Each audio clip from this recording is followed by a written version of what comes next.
कि देने वालों की कमी नहीं है। करेक्ट। कमी देने वालों की नहीं है, कमी उन हाथों की है जिनमें सुरक्षित सौंपा जा सके। एक बच्चा उम्र से पहले ही बड़ा होना शुरू हो जाए, उसकी जो स्थिति होती होगी वो मेरी होनी आपकी थी। ओके।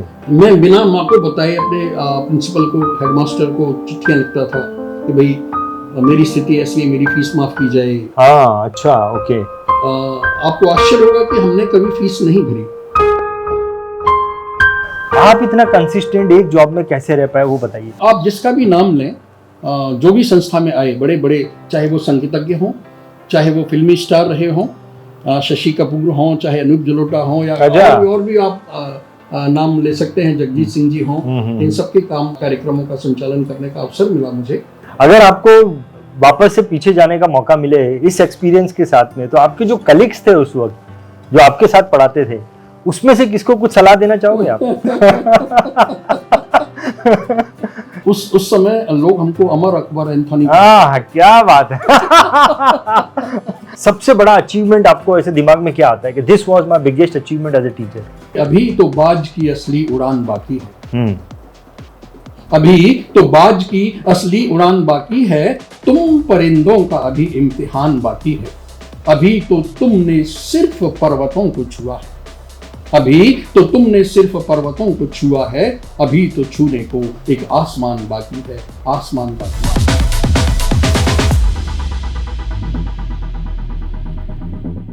सर, सबसे पहले तो आपको नमस्कार मेरा। और ये जो मैंने एपिसोड शुरू किया है, एक्चुअली सीरीज शुरू किया है, द रिटायर्ड टीचर। और मेरे दिमाग में काफ़ी सारे लोग थे और भी टीचर्स थे मेरे दिमाग में, लेकिन मैंने सोचा कि आपसे अगर ये सीरीज शुरू होती है तो इससे बढ़िया और कुछ नहीं हो सकता। तो मैंने सोचा आपके चरणों को छूकर मैं इस सीरीज़ की शुरुआत करूँगा, तो डेफिनेटली ये सीरीज़ बहुत दूर तक जाएगी। और मैं, हमारे साथ में जितने भी स्वामी विवेकानंद सिर्फ सृष्टि स्कूल के, कुर्ला नेहरू नगर स्कूल के जितने भी लोग, बच्चे या लोग जिन्होंने सर के ऑरा में रहकर पढ़ाई की है, जो लोग सर को जानते हैं और सर के रहते हुए सर से पढ़ाई की है या सर के अगल बगल में थे उस वक्त स्कूल में, उनको ये वीडियो, मुझे पूरा यकीन है कि उनके दिल को टच करने वाला है ये वीडियो। सर आपने वो पिक्चर देखी होगी, अक्षय कुमार की पहली पिक्चर आई थी भूल भुलैया, उसके अंदर एक किरदार था मंजोलिका करके। अच्छा। वो मंजोलिका जो है ना, उसका एक डायलॉग था बदमाश, बहुत फेमस हुआ था। वो बंगाली टाइप में ये रहती, थोड़ा उसके अंदर भूत आता है, तो जब भूत आता है तो वो बदमाश करके शब्द बोलती, बदमाश नहीं, बदमाश। तो मैं जो है ना 8वीं 9वीं 10वीं कक्षा तक बहुत ही सिंपल लड़का था, टीचर्स की बुक के अंदर बहुत सिंपल लड़का, लेकिन 11वीं 12वीं में मैं बन गया बदमाश। और वो लोग जिन्होंने ये वीडियो का थंबनेल देखकर, मतलब मुझे आपके साथ देखा और फिर ये वीडियो क्लिक किया, तो सबसे पहले उनके दिल से आवाज़ निकली होगी बदमाश। तो सर, आप जनरली टीचर्स जो होते हैं उनको, जो पढ़ाई लिखाई में बहुत बच्चे जो अच्छे होते हैं उनके साथ में वो बच्चे उनको अच्छे लगते हैं, लेकिन मैं तो बदमाश बच्चा था। तो मेरे साथ में आपकी लाइफ जर्नी आप शेयर कर रहे हैं और ये वीडियो बना रहे हैं, कैसा लग रहा है आपको? देखो ये एक कोइंसिडेंस है कि आप मेरे विद्यार्थी भी रहे हैं। करेक्ट। और आज आप इस प्रोफेशन में हैं। करेक्ट। असल में क्या है रंजीत, की शिक्षक के जीवन में बहुत तरह के विद्यार्थी आते हैं। करेक्ट। क्योंकि वो अलग अलग डिफरेंट कंडीशन से आते हैं, अलग अलग फैमिली से आते हैं, अलग अलग वो उनकी संस्कार होते हैं। और शिक्षक एक ही होता है, उसको सारे 50-60 विद्यार्थी जो होते हैं सबको डील करना होता है।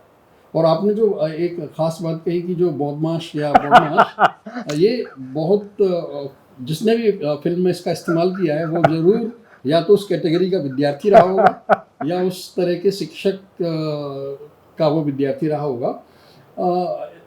विद्यार्थियों की कई कैटेगरीज होती हैं और वाकई में इसमें कोई शक नहीं है कि जो अच्छे विद्यार्थी होते हैं, पढ़ने में अच्छे होते हैं, डिसिप्लिन में होते हैं, वो स्वाभाविक रूप से सबको अच्छे लगते हैं। करेक्ट। करेक्ट। इसका मतलब ये नहीं है कि जो तथाकथित बदमाश हैं उनसे शिक्षक घृणा करता है, बिल्कुल नहीं। वो अगर कोई शब्द जब बोलता है, क्योंकि मैं उस दौर से गुजरा हूँ। करेक्ट। मैं उन ऐसे बच्चों को शैतान कहता था। आपको आश्चर्य ये होगा जानकर कि आज जितने भी तथाकथित अच्छे विद्यार्थी हैं वो कम मिलते हैं बदमाश बच्चे मेरे जैसे बहुत ज्यादा मिलते हैं और बहुत अच्छी तरह से मिलते हैं। करेक्ट करेक्ट उनकी सारी बदमाशी कहाँ गायब हो गई ये पता नहीं। आज उनको ये हम हमको ये याद भी नहीं दिला सकते हैं करेक्ट करेक्ट कि आप ऐसे रहे थे। करेक्ट करेक्ट तो जीवन कब किस मोड़ पर चला जाता है ये बड़ा ये बोल नहीं सकते हाँ, हैं। ये करेक्ट करेक्ट करेक्ट ये बात है। तो सर ये बात है 1999 में आई थिंक मैंने स्वामी विवेकानंद स्कूल से मतलब आपके ऑरा से मैं निकल गया, दूर हो गया। बिल्कुल बिल्कुल। तो आप तो वहीं पे थे, लेकिन उसके बाद सर आप कब तक रहे, आपका रिटायरमेंट कब हुआ और आजकल आप क्या कर रहे हैं उसके बारे में बताइए। मैं रंजीत 1977 में as a teacher Swami Vivekananda में आया था और मुझे इंग्लिश पढ़ाने को विषय मिला था। 1997 में आप आए? 1977 में आपने सही किया। 1977 में 76 में मैंने बीएड किया था मुंबई में और 77 से ही मैं शिक्षक के बतौर स्वामी विवेकानंद मेरा जो पहला स्कूल ड्रीम स्कूल था वो मुझे एज ए टीचर मुझे मतलब पहला ही आपका पहला ही हम आपको जगह मिली, आपका ड्रीम। हम उस इमारत को देखकर, हम वहाँ के डिसिप्लिन को देखकर सपने देखते थे कि काश पढ़ाने को मिले तो यहाँ मिले।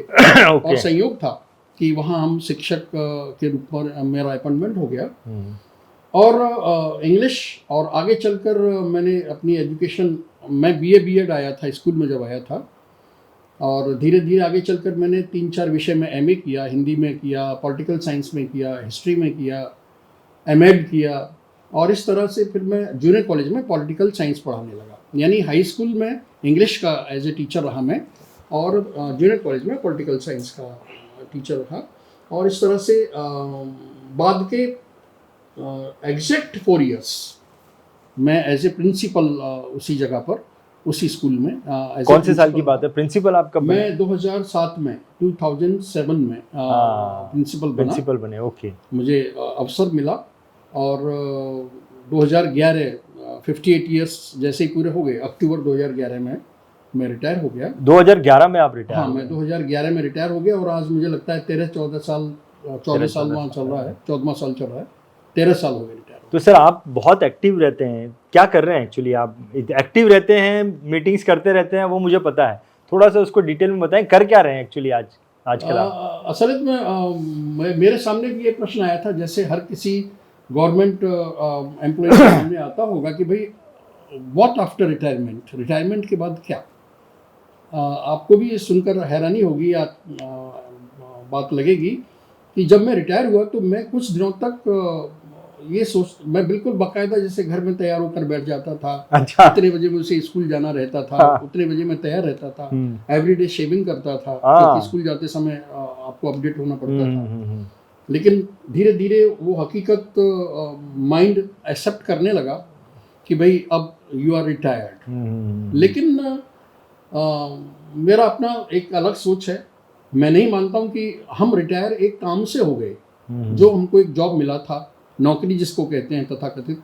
एक तो मैंने उसको नौकरी की तरह नहीं माना था, उसको एक पैशन करके मान लिया था। और आपको एक बात यहाँ पर मैं इस मौके की तलाश में था कि मुझे कहीं कहने को मिले। हाँ। मैं आपको सही बता रहा हूँ कि मैं शिक्षक बनना नहीं चाहता था। अच्छा। ऐसा नहीं कि मुझे शिक्षक बनने से कोई ऐतराज था। हाँ। मैंने नहीं सोचा था। ओके। लेकिन मेरे हालात मुझे उस दिशा में ले आए। हाँ। और मैं शिक्षक जब बना तो फिर मैं कोई भी काम धीरे धीरे ऐसी चीज आती जा रही थी पर्सनैलिटी में कि कोई भी काम करो तो पूरी शिद्दत के साथ करिए, डूब जाइए उसमें, 100% दीजिए अपना। ओके। और मैं धीरे धीरे ये पूरा प्रयास करने लगा कि एक अच्छे शिक्षक बनने के लिए जो चाहिए, चाहे आपके व्यक्तित्व में हो, चाहे आपके चरित्र में हो, चाहे आपके व्यवहार में हो, चाहे आपकी पढ़ाई में हो, वो आप 100% अपना दीजिए। और किसी अंश में मैं सफल भी हुआ हूँ इस मामले में, ऐसा मैं मानता हूँ। क्योंकि शिक्षक केवल पेशा नहीं है। शिक्षक केवल नौकरी करके पैसा कमा लेना भर नहीं है, वो एक हिस्सा है इसका। लेकिन शिक्षक के साथ 60 विद्यार्थी हर क्लास के बहुत बड़ी रिस्पॉन्सिबिलिटी जुड़े हुए हैं, जो आप पर इतना भरोसा करते हैं जितना अपने माँ बाप पर भी नहीं करते, माता पिता पर नहीं करते। तो एक जिम्मेदारी आ जाती है समाज को लेकर। तो मुझे ऐसा लगा कि जिसमें जो काम करना है उसे पूरी शिद्दत से किया जाए। और ये तो मेरे पूर्व विद्यार्थी जज कर सकते हैं अच्छी तरह से कि मैं कितना सफल शिक्षक रहा या नहीं रहा। किस चीज़ में एक्टिव है सर आज की तारीख में आप? आपकी दिनचर्या क्या है? मेरी दिनचर्या असलियत में मुझे नहीं पता था कि मैं तो बहुत सिंपल एक गांव से पढ़ के उत्तर प्रदेश के पश्चिमी उत्तर प्रदेश के एक ठेठ गांव से पढ़कर आया था। मेरी माँ अंगूठा छाप थी। पिताजी बहुत छोटी उम्र में, मैं जब बहुत छोटा था 5-6 साल का था, गुजर गए थे। कोई दिशा देने वाला नहीं था, लेकिन कुछ तो होगा। माँ का व्यक्तित्व जो था वो हमको बहुत प्रभावित करता था।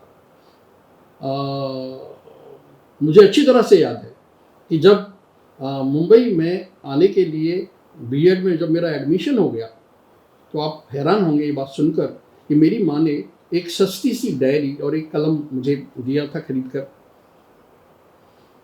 मैंने पूछा भी था कि ये क्या है, तो उन्होंने कहा इसमें ये डायरी है, इसमें अच्छी अच्छी बातें लिखना।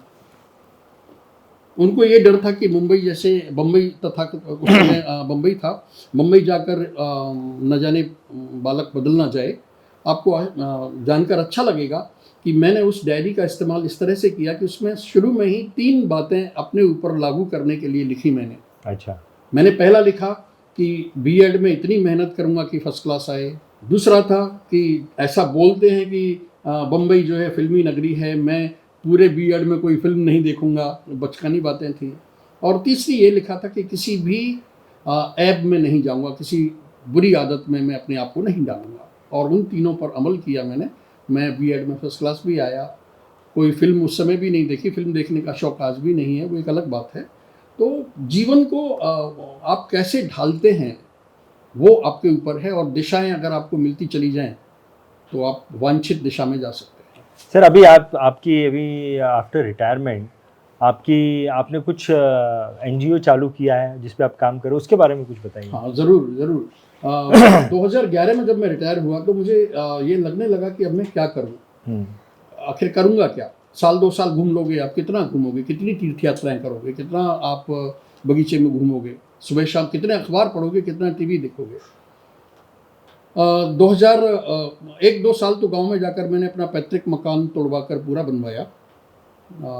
उसके बाद सिलसिला ऐसा चला कि मेरा हर 3 महीने में गांव जाना शुरू हो गया। लोग गांव के ये बड़ा हैरत में थे कि मुंबई में रहता है कि गांव में रहता है ये बंदा। अच्छा। पूछते भी थे। हाँ। लेकिन मुझे वो अच्छा लगने लगा गांव में जाकर, और उसका मुझे फ़ायदा हुआ। मैं बताऊंगा जो आप अगली बार में। आपने जो प्रश्न पूछा है कि मैं जो विद्यार्थियों के लिए काम कर रहा हूँ, एक एनजीओ चला रहा हूँ। 2011 में मेरे पास कुछ विद्यार्थी जो मेरे से पढ़ चुके थे और मेरे से बहुत करीब थे, वो आए मेरे पास और उन्होंने कहा कि सर पूर्व विद्यार्थियों का कुछ ऐसा समूह बनाइए ना। लेकिन मुझे लगा कि आसान नहीं है ये चीज़, फिर भी दिमाग में था वो। 2011 1 मई को हमने करीब 1100 पूर्व विद्यार्थियों को यानी गैदरिंग हुई हमारे हॉल में, हमारे स्कूल के कुरला स्कूल के हॉल में। और वहाँ ये रूपरेखा तैयार हुई कि भाई हम विवेक ज्योति संघ नाम का एक संगठन बनाएंगे। okay. जो पूर्व विद्यार्थियों और पूर्व शिक्षकों का एक संगठन होगा। okay. और साल में 1 बार 2 बार हम कार्यक्रम मिलने जुलने का किया करेंगे। फिर वो प्रिंसिपल बदलते रहे, आगे बात बन नहीं पाई, मैं रिटायर होकर अलग हो गया। लेकिन 2017 में हमारे जो सबसे पहले प्रिंसिपल थे श्री बीडी उपाध्याय जी, उनका जन्मदिन मनाने के बहाने मुझे एक अवसर मिला गैदरिंग करने, और उस अवसर को मैं स्कूल से बाहर था मैं तो, लेकिन मैनेजमेंट का पूरा सपोर्ट था। उस समय जो प्रिंसिपल थे उनका सपोर्ट था। हमने गैदरिंग की और वहाँ एक सक्रिय रूप से करीब 500, 600, 700 विद्यार्थी आए। अच्छा। उसमें पूर्व विद्यार्थी। और फिर हमने फिर पीछे मुड़कर नहीं देखा। 2017 से विवेक ज्योति संघ नाम की जो संस्था बनी, आज वह विवेकानंद ज्योति संघ रजिस्टर्ड ट्रस्ट बन गया है। अच्छा। हमने विवेकानंद नाम रख दिया उसका, विवेकानंद एजुकेशन सोसाइटी के बहुत करीब ये नाम हमको लगा। विवेकानंद ज्योति संघ रजिस्टर्ड ट्रस्ट है, जिसमें पूर्व विद्यार्थी और पूर्व शिक्षक सभी सक्रिय रूप से भागीदार हैं। हाँ। मैं संयोग से उसका चेयरमैन हूँ और हमारी बाकायदा एक कमेटी है, क्योंकि रूल के हिसाब से हम काम कर रहे हैं। और अब तक हम बड़े पैमाने पर 5 गैदरिंग, इस तरह की एलुमनाई गैदरिंग कर चुके हैं। ओके। आपको जानकर बहुत अच्छा लगेगा कि अभी हमने 5 जनवरी को कोरला स्कूल के प्रांगण में हमने बहुत बड़ी गैदरिंग की। आपको आश्चर्य होगा जानकर कि अमेरिका, हाँ, कनाडा, ओके, थाईलैंड जैसे देशों से हमारे पूर्व विद्यार्थी केवल इस कार्यक्रम को अटेंड करने आए और देश के विभिन्न शहरों से आए। हाँ, क्या और बात। अद्भुत कार्यक्रम था जिसकी कल्पना हमने इतना भव्य कार्यक्रम होगा हमने नहीं की थी। हमने उस कार्यक्रम के साथ, देखिए ये जो एलुमनाई गैदरिंग होती है ये अपने आप में कोई कार्यक्रम नहीं होता है, उसको बनाना पड़ता है। तो हमने उसके साथ जोड़ दिया कि जो 75 प्लस हमारे टीचर्स हो गए हैं, हमारे पूर्वज हैं, वो एक तरह से हमसे पूर्व के पहले के हैं, उनमें से कुछ ऐसे शिक्षक हैं जो 87 ईयर्स के हैं, जो व्हील चेयर पर चलते हैं, उन तक को हमने आमंत्रित किया और वो हमारा आमंत्रण स्वीकार कर हम पर अपना स्नेह बरसाने के लिए उस कार्यक्रम में आए।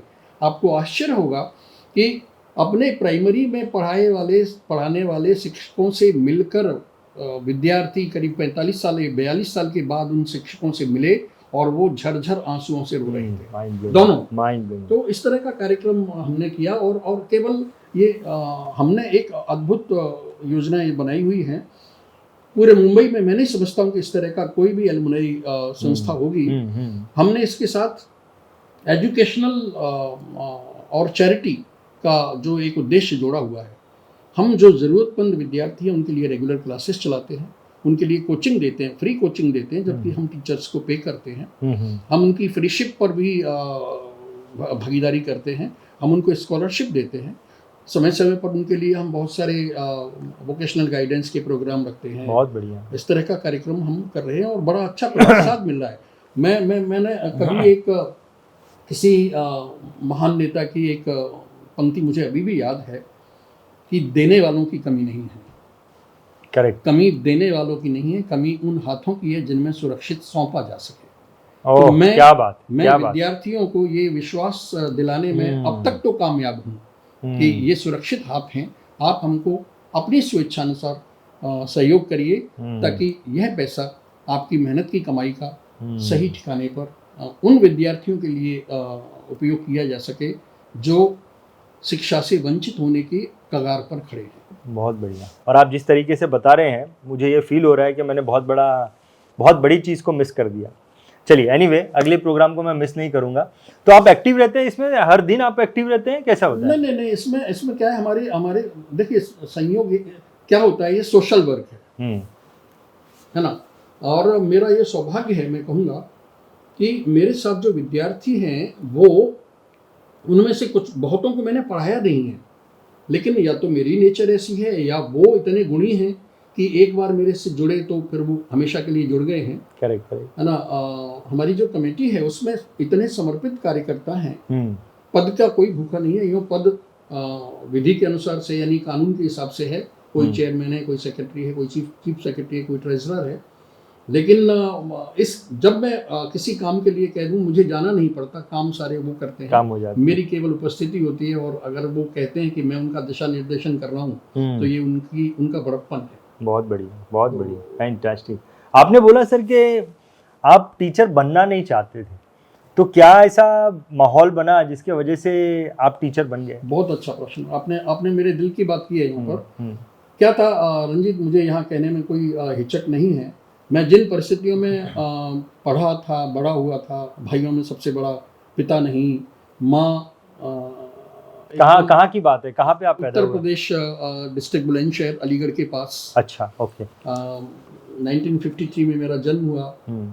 मैं 7वें साल में था कि मेरे पिताजी की डेथ हो गई। अच्छा, ओके। मेरी एक बड़ी सिस्टर थी, बाकी 3 भाई बहन, हम थे छोटे, यानी मैं भाइयों में सबसे बड़ा।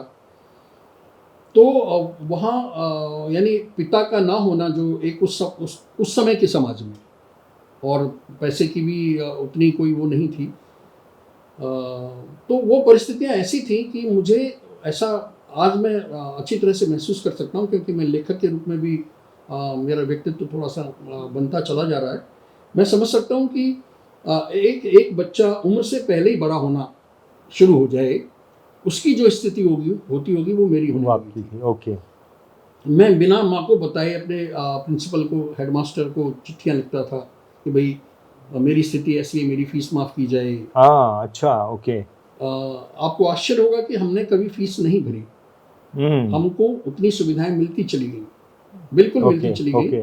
और जब ग्रेजुएशन हुआ, आपको आश्चर्य ये भी होगा कि मैं 12th तक यानी HSC तक साइंस का विद्यार्थी था। माँ चाहती थी कि मैं इंजीनियर बनूं, अच्छा, ओके। लेकिन घर की परिस्थिति मुझे अलाउ नहीं कर रही थी। बड़ा होने के नाते वो मैंने अकेले ने फैसला लिया, अलीगढ़ में DS कॉलेज में जहाँ मुझे एडमिशन लेना था, मैंने साइंस छोड़कर आर्ट्स में एडमिशन लिया बिना माँ को बताए, क्योंकि आर्ट्स में सुबह 7 से 10 कॉलेज हुआ करता था और 10 से 5 मैंने एक कोई पार्ट टाइम जॉब पकड़ तलाश लिया। कर रखा था। तो इस तरह से वो BA वहाँ पर किया और MA फर्स्ट ईयर वहाँ से करके मैं मेरे चाचा जी मुंबई में रहा करते थे, जो शिक्षा विभाग में थे। मैंने उनको एक पोस्ट कार्ड लिखा, काश अगर वो आज पोस्ट कार्ड होता तो मेरे जीवन के धरोहर होता वो। मैंने एक पोस्ट कार्ड लिखा कि चाचा जी मेरा BA पास हो गया है और मैं आपका भतीजा हूँ और ये है, आप अगर मेरा एडमिशन वहाँ B.Ed में करा दें तो मेरा जीवन सफल हो जाए। मैं कहूँगा कि वो मेरी अपील मंजूर हुई उनके दरबार में। अच्छा। और उन्होंने मुझे मुंबई बुला लिया और यहाँ एडमिशन हुआ, यहाँ से B.Ed किया और फिर मुड़कर मैंने नहीं देखा पीछे। और आज मैं रिटायर्ड प्रिंसिपल के रूप में हूँ। बहुत सारे शिक्षा के क्षेत्र में भी मैं आगे हूँ। तो ये जीवन को आप किस मोड़ पर ले जाना चाहते हैं, ये सब कुछ आपके हाथ में है। सर मैं आपको बोलूँ, मैं एक चीज़ तो मैं ये बोलना चाहूँगा कि आपकी जो आपने बात बताई, ये चीज़ बताती है कि जहाँ चाह है वहाँ राह है। बिल्कुल। आपने सोचा था कि मुझे पढ़ना है, ये लेटर लिखना है, तो आउट ऑफ दी, हम जैसे लोगों के लिए तो आउट ऑफ दी बॉक्स सोच हो गई कि आप प्रिंसिपल को लेटर लिख रहे हैं। आपको रुक कर आपने एक बात जो कही अभी कि जहाँ चाह तहाँ राह, मैं अक्सर दोहे लिखता हूँ ऐसे विद्यार्थियों के लिए। और मैं कहूँगा कि मेरा परिचय अगर कोई ये कहे कि आप एक दोहे में, दोहा केवल 2 पंक्ति की एक कविता होती है, एक दोहे में अपना परिचय दीजिए, तो मैं ये कहूँगा, मेरा दोहा है कि अगर बीज में जान हो, बीज किसान जो बोता है, अगर बीज में जान हो कहीं दीजिए गाड़, अगर बीज में जान हो कहीं दीजिए गाड़, और कोमल अंकुर बढ़ चले पक्की धरती फाड़। यानी अगर बीज में जान है ना, तो आप उसको किसी भी परिस्थिति में बो दीजिए, वो वहाँ भी अपनी जगह बना लेगा। तो मैं आपको एक चीज़ बोलूँ वशीष सर, 2003 में मैंने अपना ग्रेजुएशन पूरा किया और 2003 से लेकर 2007 तक 4 साल में 16 क्वार्टर में मैंने 16 जॉब चेंज किए और फिर उसके बाद अपना एक बिज़नेस चालू किया और वो बिज़नेस में मैं रहा, वो बात अलग है। बट मैं ये आपसे पूछना चाहता हूँ कि मैं तो इतना कंसिस्टेंट नहीं रह सका अपनी ज़िंदगी में, चीज़ें जो है वो बदलती रहती हैं। आप इतना कंसिस्टेंट एक जॉब में कैसे रह पाए, वो बताइए। देखिए ऐसा है, मैं शिक्षक विषय का तो जरूर था, लेकिन मुझे ना अतिरिक्त जो ये एक्टिविटीज़ होती हैं, ड्रामा, पोइट्री, स्टेज संचालन करना कार्यक्रमों का, इसमें मेरी रुचि धीरे धीरे बनती चली गई। अच्छा। और मैं एक तरह से आप कह सकते हैं कि विवेकानंद एजुकेशन सोसाइटी का एक चेहरा बन गया। अच्छा। कि स्टेज आपको अच्छा लगेगा जानकर कि विवेकानंद एजुकेशन सोसाइटी के जितने भी सांस्कृतिक कार्यक्रम हों, आप किसी भी संगीतज्ञ का नाम ले लीजिए, वो हमारी संस्था में आ चुके थे अपना परफॉर्मेंस देने। उनके कार्यक्रमों का संचालन करने का अवसर मुझे मिला। तत्कालीन प्रधानमंत्री अटल बिहारी वाजपेयी जी का कार्यक्रम मैंने संचालित किया। लाल कृष्ण अडवाणी जी का कार्यक्रम, आप जिसका भी नाम लें, जो भी संस्था में आए, बड़े बड़े, चाहे वो संगीतज्ञ हों, चाहे वो फिल्मी स्टार रहे हों, शशि कपूर हों, चाहे अनूप जलोटा हों, या और भी आप नाम ले सकते हैं, जगजीत सिंह जी हों, इन सबके कार्यक्रमों का संचालन करने का अवसर मिला मुझे। और धीरे धीरे मेरा व्यक्तित्व इस तरह का बनता चला गया। तो मुझे और एक चीज़ और है रंजीत, मैं यहाँ पर एक बात कहना चाहूँगा कि मैं पढ़ाई को किसी दूसरे एंगल से भी देखता हूँ। शिक्षक केवल अपना अगर विषय पढ़ाता है तो वो काम तो आज की तारीख में मोबाइल भी कर देता है, भले ही पहले मोबाइल नहीं था। शिक्षक वो है जो अपने विद्यार्थी को उसके आगामी जीवन में संघर्ष करने के लिए तैयार करे। क्योंकि करेक्ट। किताबी ज्ञान तो सब जगह मौजूद है। हम्म, तो मेरी अपनी तब भी यही सोच थी और मैं वही करता था कि अगर 40 मिनट का पीरियड पढ़ाने का है तो ठीक है, कोर्स तो पूरा करना ही है, लेकिन मैं विद्यार्थियों को किसी न किसी बहाने, चाहे अपने उदाहरण देकर, चाहे और लोगों के उदाहरण देकर, चाहे कोई कहानी किस्सा सुनाकर या कहानी किस्सा बनाकर, मैं उनको इस तरह का सबक देता था, जाने अनजाने, उनको पता भी नहीं पड़ता होगा। और आज विद्यार्थी इस बात को याद करते हैं या मानते हैं कि आप केवल पढ़ाते नहीं थे, हमको गढ़ते थे, बनाते थे हमको। तो मैं समझता हूँ कि शिक्षक का रोल बहुत बड़ा है। सर मैं 14th क्लास तक तो बदमाश बच्चा था, लेकिन 14th के बाद मैं बहुत सुधर गया, मतलब एकदम ऑपोजिट हो गया है। मतलब ऐसा था तो ऐसा हो गया। और 15वीं के बाद मैंने एक पब्लिक स्पीकिंग कोर्स किया था एक टीचर के साथ में। तो वहाँ पर मैं उनका एक काइंड ऑफ जो एक सुपर हीरो स्टूडेंट था। बहुत समय के बाद मैंने देखा उन्होंने एक बुक पब्लिश की थी, और उस पब्लिश बुक में उन्होंने मेरे बारे में भी लिखा हुआ था। वाह, बुक में मेरे बारे में लिखा हुआ, मैं देखकर हैरान हो गया।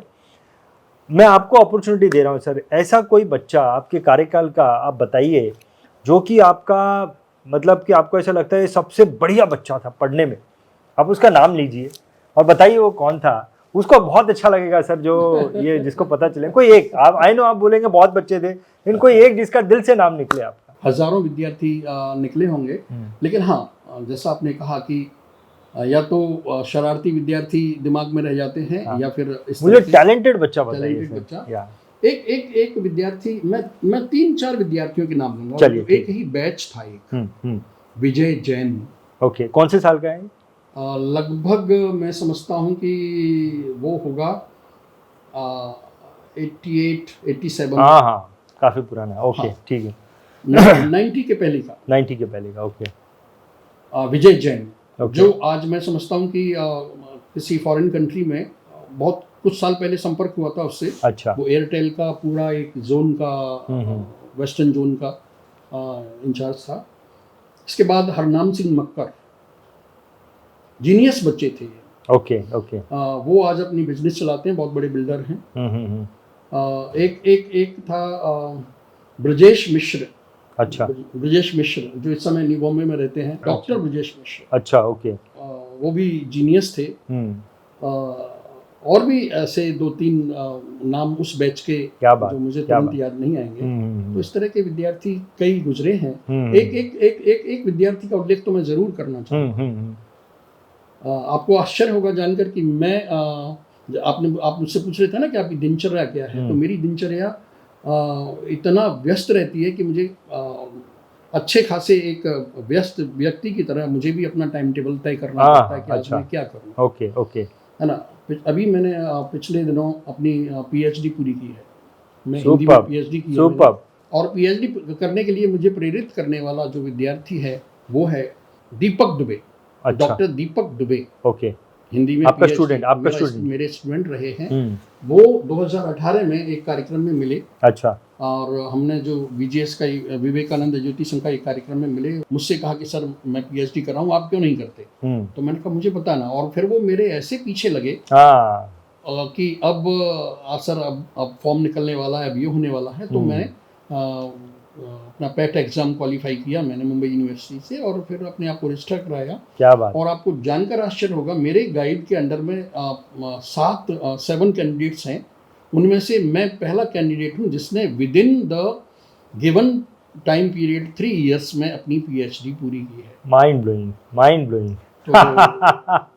क्या बात है, क्या बात है। तो इस तरह के विद्यार्थी रहे हैं, बहुत सारे विद्यार्थी रहे हैं। मैं एक चीज़ पूछना चाहूँगा सर, आपके जब आप as a teacher, active teacher थे, आपके क्या एथिक्स थे जिसको आप फॉलो करते थे? आपके नियम क्या थे जो आपको लगता है कि ये एथिक्स, ये नियम मैं फॉलो करता था एज ए टीचर? बहुत सही। यानी किसी व्यक्ति के जो एथिक्स होते हैं वो उसके जीवन से जुड़े होते हैं। जब तक जीवन से जुड़े नहीं होंगे, आप केवल एक व्यवसाय कर रहे हो, व्यवसाय में भी एथिक्स आप तभी डाल पाओगे जब आपके जीवन में है।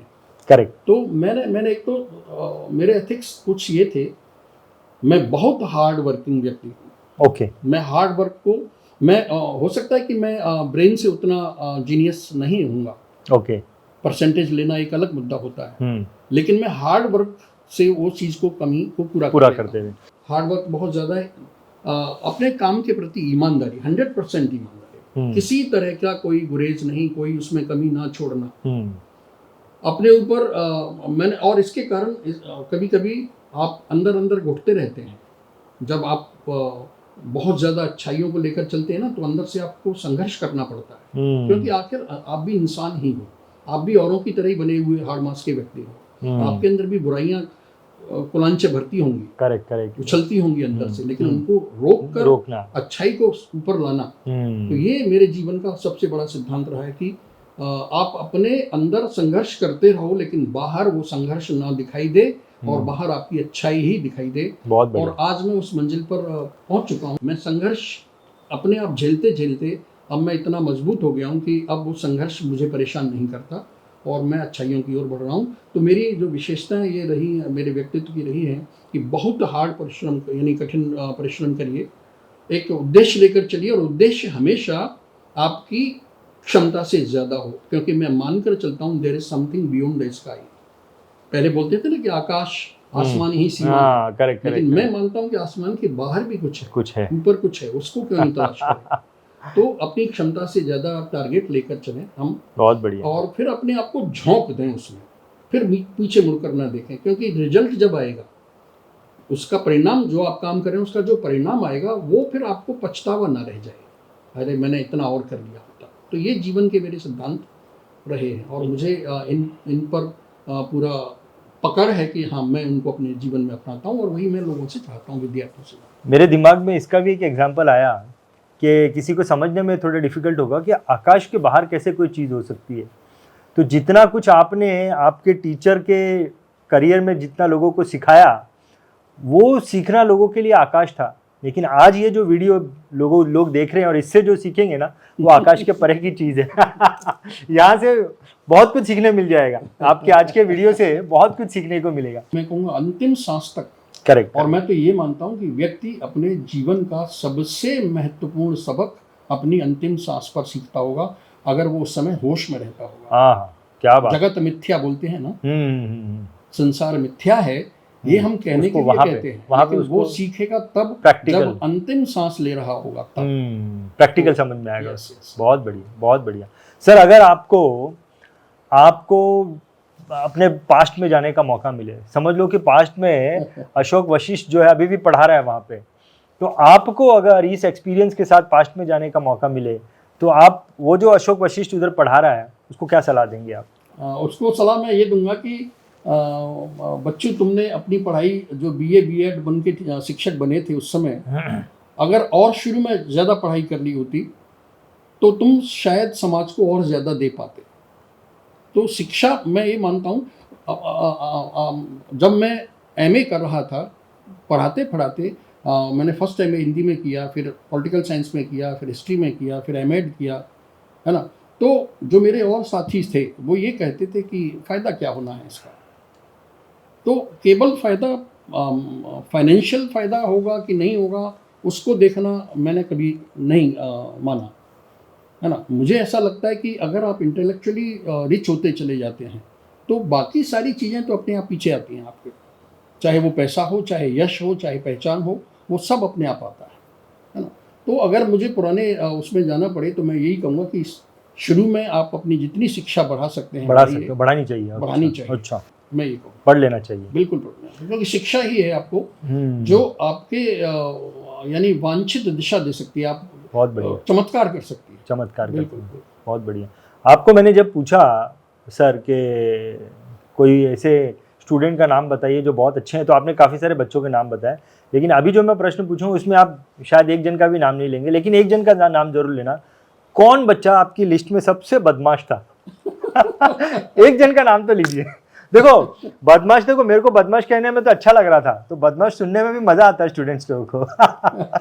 किसी एक का नाम बताइए। बड़ा मुश्किल है क्योंकि बहुत सारे थे। अच्छा, है ना, किसी एक का उसको अच्छा लगेगा, अच्छा लगेगा उसको। एक विद्यार्थी थे रंजीत सोनी। अच्छा, मेरा नाम भी रंजीत सिंह ही है। अच्छा। ये संयोग है। हाँ। रंजीत सोनी। कौन से साल की बात है ये? ये मुझे लगता है ये भी 80s की बात है। ओके। 80s की हाँ बात हाँ है। हाँ। बहुत मस्तीखोर था। हाँ हाँ हाँ, बिल्कुल बिल्कुल, लेकिन आज अपने जीवन में बड़े सफल है, सफल है, ओके। एक अच्छे व्यवसायी हैं। तो ऐसे बहुत सारे विद्यार्थी हैं।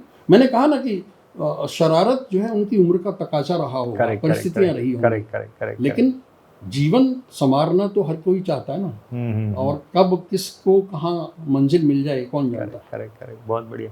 अगर आपको वापस से पीछे जाने का मौका मिले इस एक्सपीरियंस के साथ में, तो आपके जो कलीग्स थे उस वक्त, जो आपके साथ पढ़ाते थे, उसमें से किसको कुछ सलाह देना चाहोगे आप?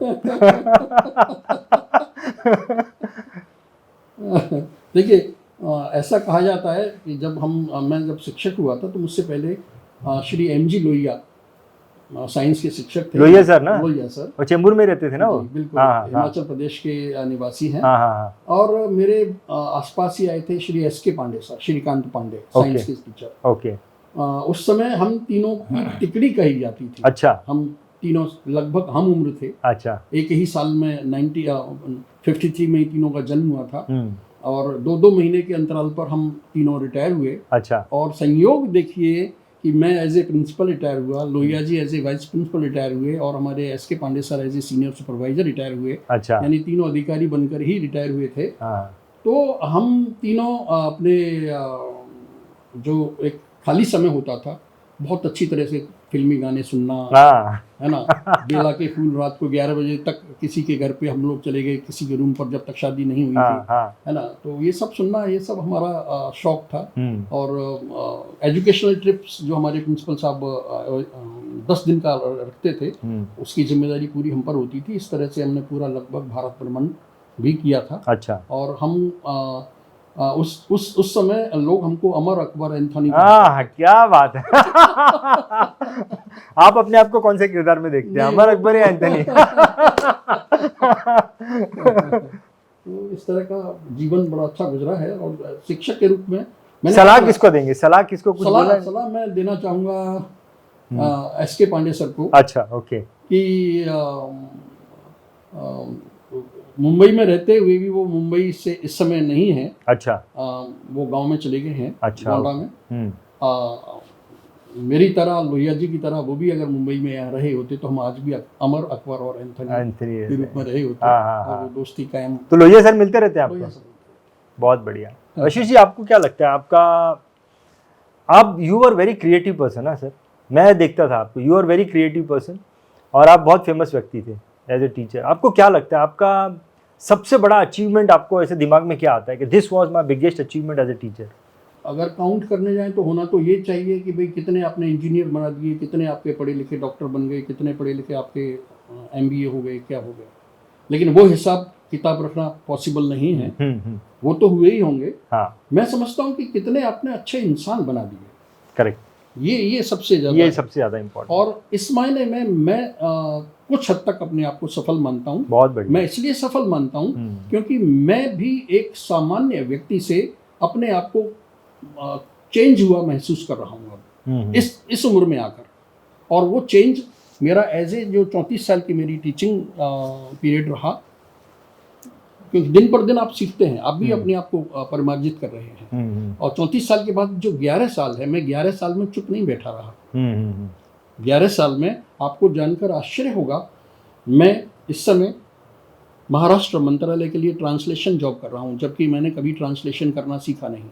हाँ, इंग्लिश मुझे आती थी। मतलब ट्रांसलेशन क्या करते हैं? मैं ट्रांसलेशन महाराष्ट्र मंत्रालय से न्यूज़ जो रहती है उनकी, फ्रॉम मराठी टू हिंदी और English as per their requirement, जैसी उनकी ज़रूरत होती है। रेगुलर बेसिस पर उनके मैं पैनल पर हूँ, ट्रांसलेटर्स के पैनल में टॉप में हूँ। और ये मेरे लिए बहुत अच्छा है। पैसा तो अपने आप आता ही है, लेकिन एक मुझे जो नया अनुभव मिला है और एक पहचान जो हुई है कि हाँ भाई, मैं अखबारों में लिखता हूँ, मैं बहुत सारी मैगजीन्स के संपादकीय मंडल से जुड़ा हुआ हूँ। मैं 2013 से कहानियाँ लिखता हूँ, ग्रामीण परिवेश की कहानियाँ। ये इसका सीधा ताज़ा एक उदाहरण है। 2022 में ये मेरा कहानी संग्रह प्रकाशित हुआ। और अब क्योंकि और ये बहुत अच्छा चला, और आपको जानकर ये भी अच्छा लगेगा कि ये इसको प्रकाशित करने में मेरा एक पैसा खर्च नहीं हुआ। अच्छा, इसको हाथों हाथ किसी पब्लिशर ने लिया और वही डिस्ट्रीब्यूटर थे, और ऐसी रिपोर्ट मुझे मिलती है कि एक अच्छा रिजल्ट इसका प्रकाशन का आया है, जिससे मुझे भी प्रेरणा मिल रही है। और अब मेरी पीएचडी पूरी हो चुकी है, मेरे हाथ में अब समय है, मैं उस समय का भरपूर उपयोग कर रहा हूँ। इस समय मैं 3 पुस्तकों पर काम कर रहा हूँ। अच्छा। मेरा आगे भी आगे जितना भी मेरा समय होगा पूरा लेखन कार्य में और विवेकानंद ज्योति संघ को अच्छा संचालन देने में जाने वाला है। सर, ये बुक का टाइटल मेरे को बहुत अच्छा लगा, ये बुक तो मैं पढ़ूंगा ही, और आपके जितने भी चाहने वाले हैं उनको भी मैं बोलूँगी। कहाँ पर मिलेगी सर ये बुक? ये है अमेज़न पे? अमेज़न पे है, फ्लिपकार्ट पे है, सब पे है। सर, एक चीज़ मैं आपसे और पूछना चाहूँगा, आपने अच्छा बच्चा जो था उसका नाम बताया, 2-3 बच्चों का नाम लिया आपने, एक जो है शैतान बच्चे, बदमाश बच्चे का भी नाम लिया।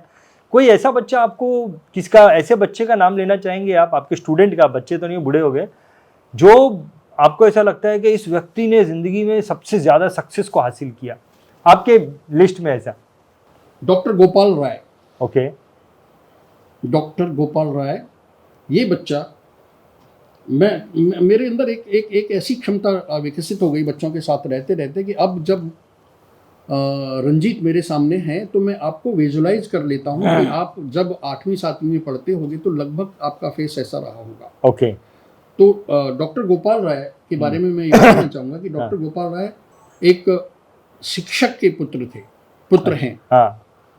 प्राइमरी यानी बीएमसी से पढ़कर हमारे स्कूल में प्राइमरी सेक्शन में आए, फिर उसके बाद हमारे यहाँ से हिंदी मीडियम से उन्होंने आगे पढ़ाई की, उसके बाद आगे की पढ़ाई की, और उसके बाद उन्होंने मुंबई के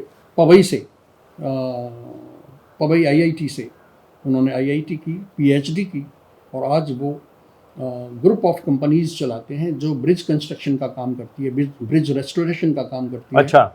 वो भारत सरकार के प्रधानमंत्री के सलाहकार मंडल में भी हैं और अद्भुत व्यक्ति हैं। अद्भुत, मैं इसलिए कहूँगा कि सामान्य परिवार से आया हुआ व्यक्ति इतना ऊंचा उठ जाने के बाद आर्थिक रूप से भी, शैक्षणिक रूप से भी, सामाजिक रूप से भी, सांस्कृतिक रूप से भी आज भी वो सामान्य बच्चा ही बना हुआ है। कौन से ईयर का बच्चा है गोपाल राय, डॉक्टर गोपाल राय? ये 88, 89। जितने भी पढ़ने लिखने वाले बच्चे थे, शैतान बच्चे, सब 80s के हमारे टाइम के बच्चे सब न्यूट्रल हो गए। नहीं, समय भी बदल गया ना, ऐसी बात नहीं है। आज के बच्चे भी, बहुत सारे ऐसे बच्चे हैं कि लगातार 2 भाई हैं, दोनों सीए बने, अभी हाल की बात है।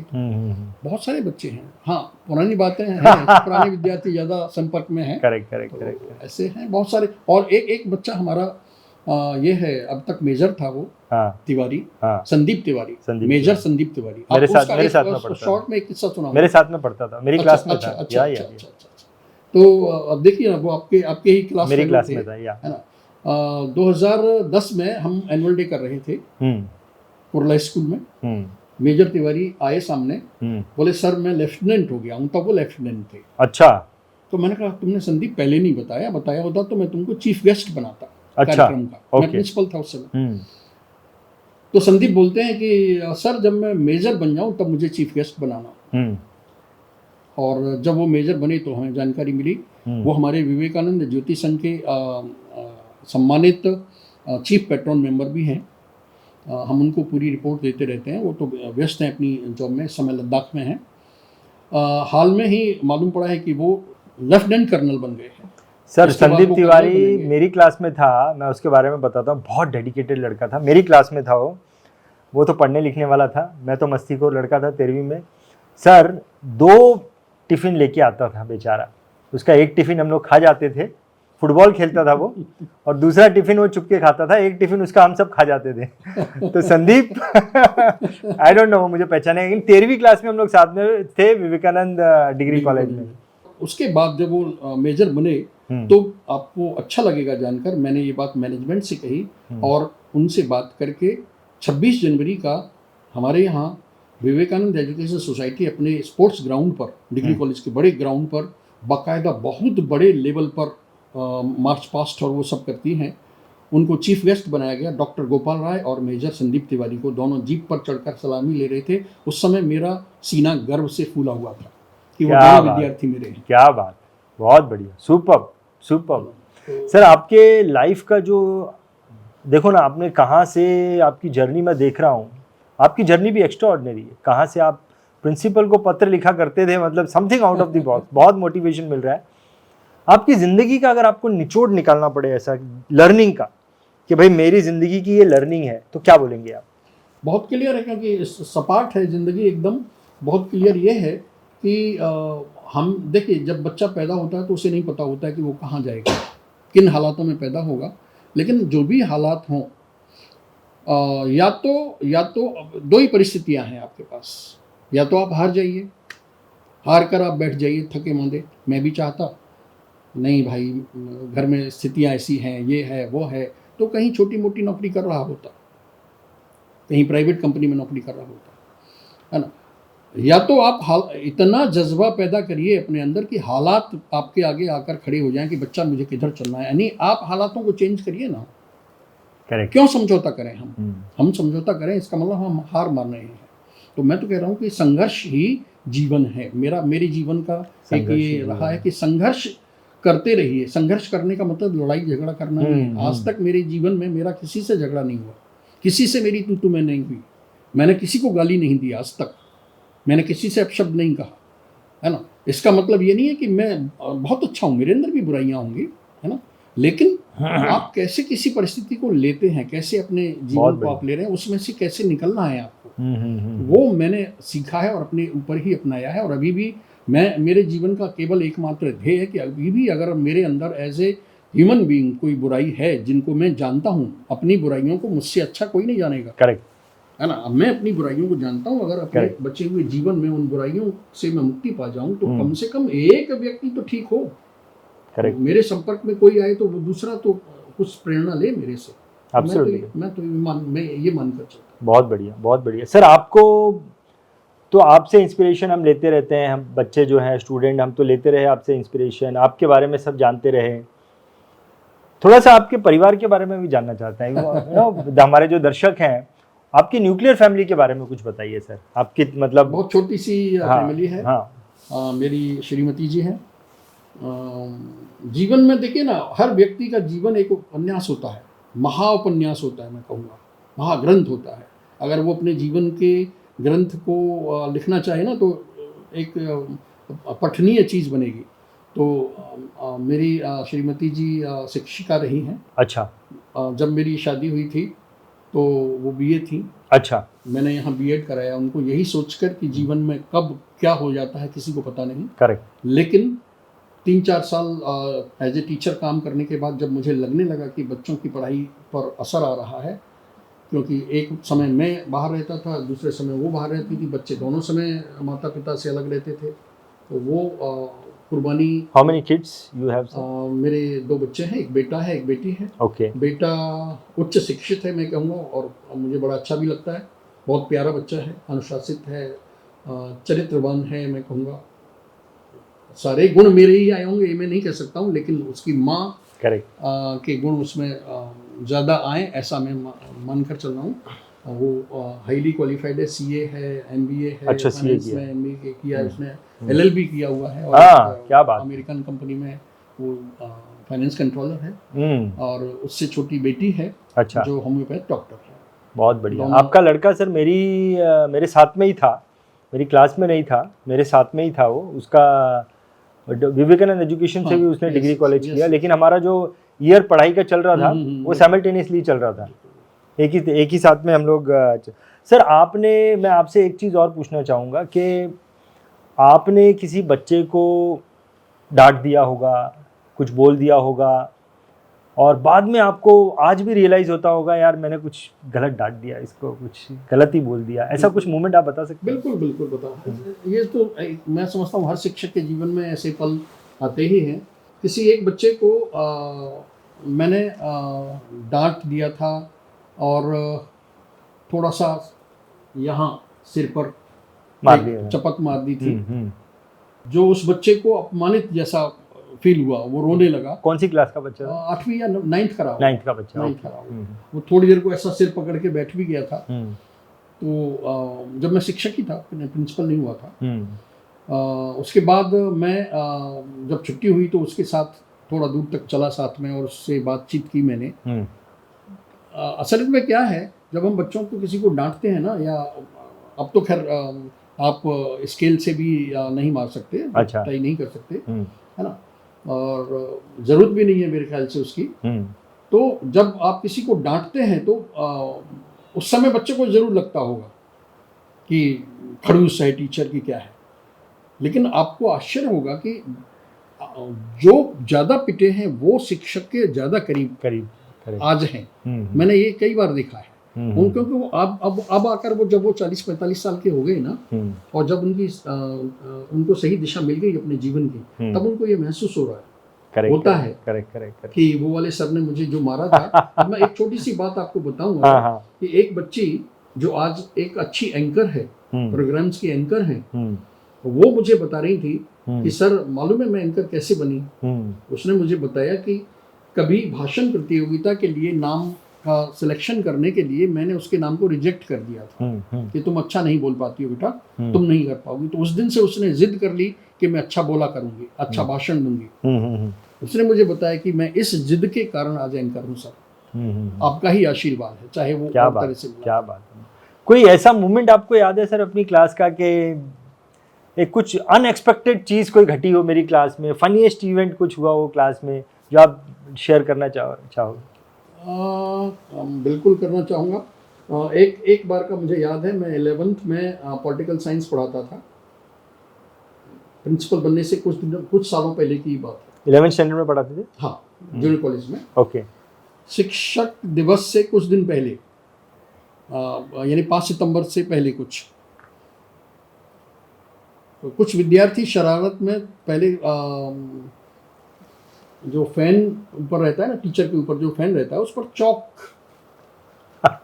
रख देते थे। अच्छा। चौक, जो बारीक चौक रहता है उसको घिस के पाउडर, उस पर फैन चलेगा तो चौक गिरेगा। लेकिन यहाँ चौक नहीं गिरा था, है ना। यहाँ जो गिरे थे वो कोई छोटे छोटे फूल की छोटी छोटी पंखुड़ियाँ, कोई सफ़ेद और ऐसा कोई एक कलर का फूल था, मुझे याद है अच्छी तरह से।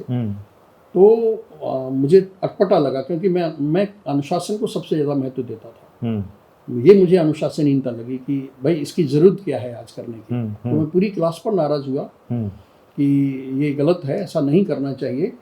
भले ही वो फूल ही थे, और मैं चाहता हूँ कि और मेरा रंजित क्लास में डिसिप्लिन लाने का एक मेरा अलग तरीका था। मैं बहुत कम डांटता था, क्योंकि मैं ये मानता था कि डांटने से क्षणिक असर होगा, लेकिन लंबा असर लाने के लिए आपको तरीका, तो मैं जिधर से शोर या कोई डिस्टर्बेंस आ रहा होता था मैं केवल उधर घूरता रहता था और पढ़ाना बंद कर देता था। अच्छा। तो बाकी सारे जो 80 विद्यार्थी थे या जो 70 विद्यार्थी थे, जूनियर कॉलेज में 70 होते हैं, 80 होते हैं, वो ये समझ जाते थे कि सर कहीं ना कहीं कोई इनडिसिप्लिन हो रहा है। तो वो जो इनडिसिप्लिन करने वाला था उस पर सबकी नज़र आ जाती थी, और वो अपने आप धीरे धीरे।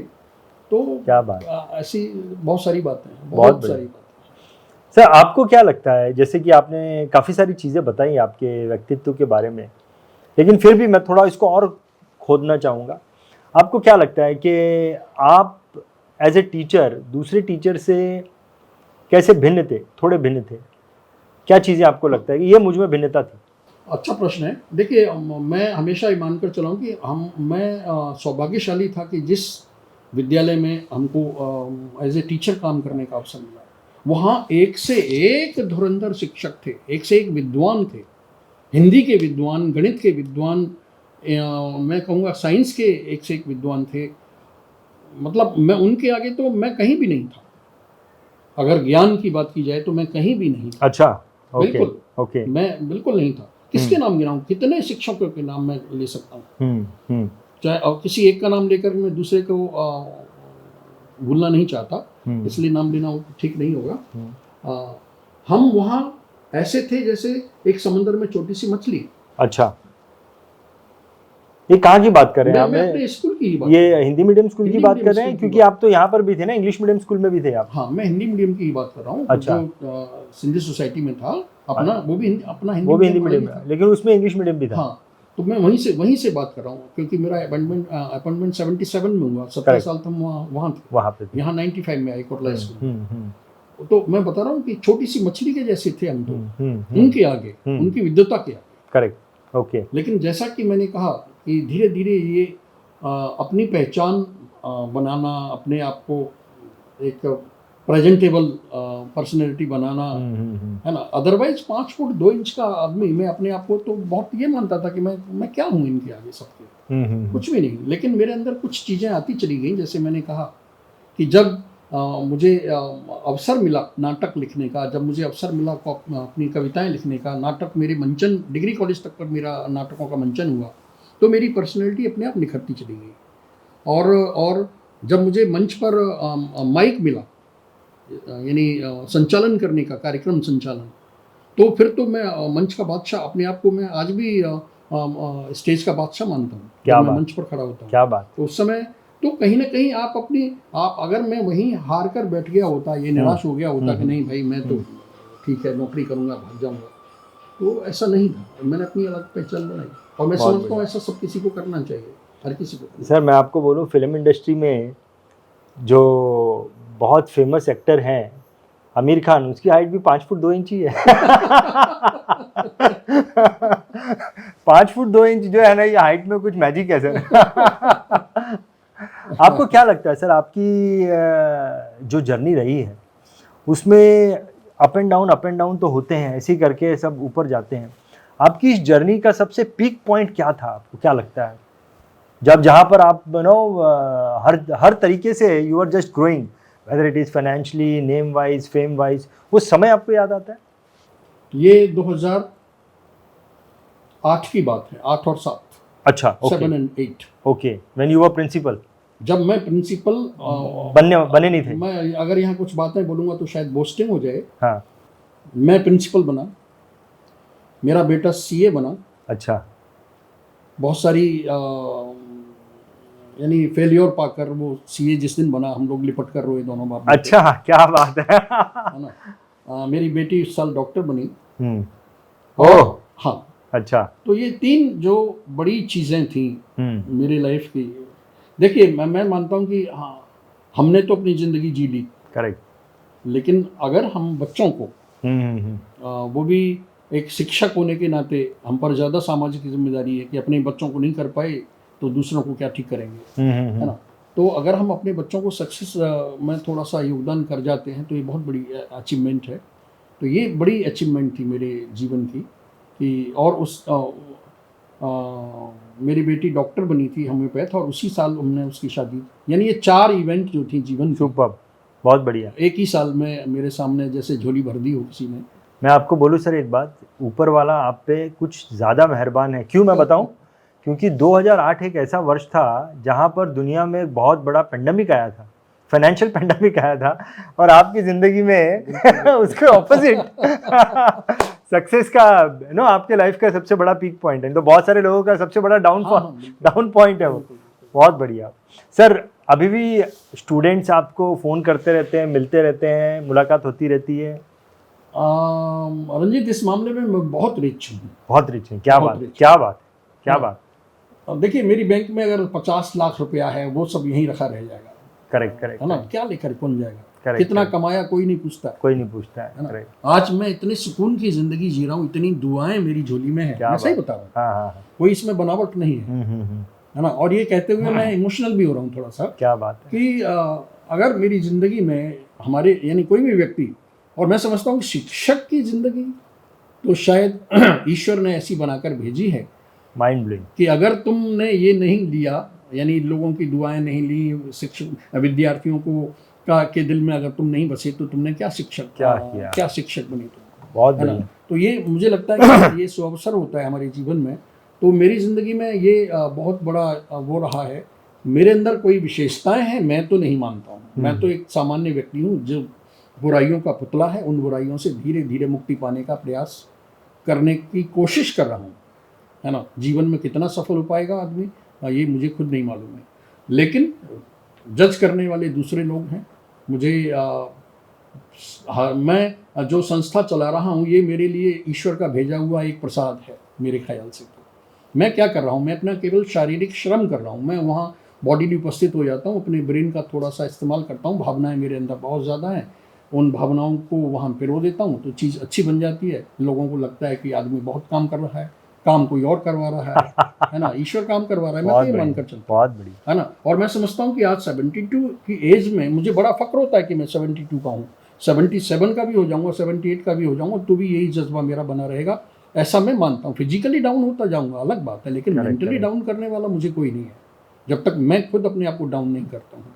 तो ऐसे बहुत सारे स्टूडेंट्स हैं जो निरंतर मेरे टच में हैं, और मुझे उनका इतना आदर और सत्कार मिलता है बहुत बढ़िया, कि मैं सबको अटेंड भी नहीं कर पाता। मुझसे लोग फ़ोन करके राय तक लेते हैं, अपने फैमिली मैटर्स में राय, अपने पर्सनल मैटर्स में, है ना, अपनी और टेक्निकल जो बातें हैं उनके उस मामले में राय लेते हैं, अपनी शादी विवाह के मामले में राय लेते हैं कि यहाँ ठीक है कि नहीं ठीक है। बहुत बढ़िया, तो ये सुपर कुछ तो होगा। ये जो मेरी विशेषता नहीं है, ये उन लोगों की विशेषता है कि वो मुझ पर इतना विश्वास करते हैं और मैं उनके विश्वास पर खरा होने की कोशिश करता हूँ। बहुत बढ़िया, बहुत बढ़िया। तो ये जो लोग हैं जो आपको इतना स्नेह करते हैं, कई लोगों तक तो आप पहुंच भी नहीं पाते हैं, इनके लिए कोई गाना बोलना चाहोगे, गुनगुनाना चाहोगे? क्या निकलता है दिल से, क्या गाना निकलता है आपके मन में? मैंने एक बार प्रमोद महाजन जो बहुत बड़े लीडर हुए थे, हाँ, बीजेपी के, उनका इंटरव्यू लिया था। अच्छा, ओके ओके। और वो पंक्तियां उन्होंने उस इंटरव्यू में, टीवी इंटरव्यू था वो भी, ओके, किसी चैनल के लिए मैंने लिया था, घाटकोपर में एक फ्लैट में। उन्होंने वो पंक्तियां जो अपने इंटरव्यू में बोली थी, वो मुझे शायद जुझारू बनाने में इतना योगदान कर गई। अच्छा, मैं उनको भूला नहीं। तो वो मैं आप सबके लिए, विद्यार्थियों के लिए, मेरे चहेते विद्यार्थी हैं, और मैं अपने ऊपर उनको लागू करता हूं कि अभी तो बाज की असली उड़ान बाकी है, अभी तो बाज की असली उड़ान बाकी है, तुम परिंदों का अभी इम्तिहान बाकी है। अभी तुम जितने भी विद्यार्थी हो, मैं समझता हूँ मेरे पढ़ाए हुए विद्यार्थी 50-55 साल की एज को के आसपास हैं, कि अभी तो बाज की असली उड़ान बाकी है, तुम परिंदों का भी इम्तिहान बाकी है, अभी तो तुमने सिर्फ पर्वतों को छुआ है, अभी तो तुमने सिर्फ पर्वतों को छुआ है, अभी तो छूने को एक आसमान बाकी है, आसमान बाकी है। तो आप अपने अंतिम क्षण तक संघर्षरत रहे आइए, जीवन को उतना सरल मत मानिए, है ना, और आप निश्चित ही अपनी वांछित ऊंचाई पाएंगे, ऐसी मेरी कामनाएं भी हैं और विश्वास है। फैंटास्टिक, बहुत बढ़िया, सुपर। तो वशिष्ठ सर, अब यहाँ से आगे आपका क्या विजन है, क्या मिशन है, और क्या करना चाहते हैं आप जिंदगी में? देखिए, पारिवारिक स्तर पर तो मैं मेरी ऐसी कोई महत्वाकांक्षा नहीं है, वो एक अलग मुद्दा है। सब कुछ बहुत बढ़िया चल रहा है परिवार में, इसलिए मैं समय अपना इतना दे पाता हूँ, अपने आप में जी पाता हूँ। मेरी जो दो महत्वाकांक्षाएं हैं इस समय, एक तो जो मैंने ये संस्था अपने कंधों पर ली है, और जो मुझे साथ मिल रहा है, जो मुझे आशीर्वाद मिल रहा है, मेरे पुराने शिक्षक, मुझे आश्चर्य हुआ उस दिन 5 जनवरी को मेरी सीनियर टीचर्स ने स्टेज पर मुझे एक शॉल जैसा पहनाकर और हार डालकर मेरा सम्मान किया, आशीर्वाद मुझे दिया। मेरी एक पुरानी शिक्षक हैं हमारी प्राइमरी की, उन्होंने मुझे गले लगाया और कहा कि तुमने तो मुझे स्वर्ग की सीढ़ी चढ़ा दी इस तरह का कार्यक्रम करके। ये जो आशीर्वाद मिल रहा है ना, ये एक जिम्मेदारी है। मेरा मिशन है कि विवेकानंद ज्योति संघ संस्था जब तक संस्था के रूप में है, तब तक इतना बड़ा काम करे कि कोई भी गरीब विद्यार्थी, ज़रूरतमंद विद्यार्थी, मैं गरीब नहीं कहता हूँ, ज़रूरतमंद है वो, उनकी ज़रूरतें हम पूरी कर सकें पढ़ाई की, ताकि वो, बड़ा अच्छा लगता है जब हमारे इस कोर्स, जो हम एक ब्रिज कोर्स चलाते हैं हमारी संस्था, उसके पढ़े हुए बच्चे गवर्नमेंट कोटा की सीट पर आज डॉक्टर बन रहे हैं, डेंटिस्ट बन रहे हैं, इंजीनियर बन रहे हैं, 18 लाख का पैकेज ले रहे हैं। क्या बात। तो हम चाहते हैं कि हमारे जो हम बीड़ा उठाया है कि अपनी संस्था के माध्यम से उन बच्चों तक हम पहुँचें, उनको ऐसी दिशा दें ताकि वो अपनी वांछित ऊंचाई पा सकें। एक तो ये मेरा मोटो है, और दूसरा, आजीवन मैं इतना ही उत्साहित बना रहूं और मेरी कलम लास्ट तक चलती रहे, मैं लिखता रहूं, और अंतिम सांस अगर मुझे होश हो तो भी मैं कोई ना कोई समाज का काम करूं। फैंटास्टिक सर, बहुत बढ़िया। मैंने जितना भी समय आपके साथ ये गुजारा, मैं अपने बचपन को पूरा जी रहा था। मैं अपने वो 8वीं 9वीं 10वीं का जो उम्र है, मैं उसे पूरा जी रहा था, और मुझे पूरा यकीन है वो सभी लोग जो आपके संपर्क में हैं, तो जो नाम आपने लिए 80s के, वो सभी लोग अपनी 8वीं 9वीं 10वीं की, नाम बहुत सारे हैं, कितनों का नाम दूं? नहीं, उस मूवमेंट में चले गए होंगे, सब चले गए होंगे, नाम लेने की जरूरत नहीं है, सब चले गए होंगे उस मूवमेंट में। बहुत बहुत धन्यवाद करना चाहूँगा वशिष्ठ सर कि कि आपने अपना समय दिया और ये मोमेंट को ज़िंदा कर दिया, हमारे उस समय को ज़िंदा कर दिया। Thank you very much sir, thank you very much.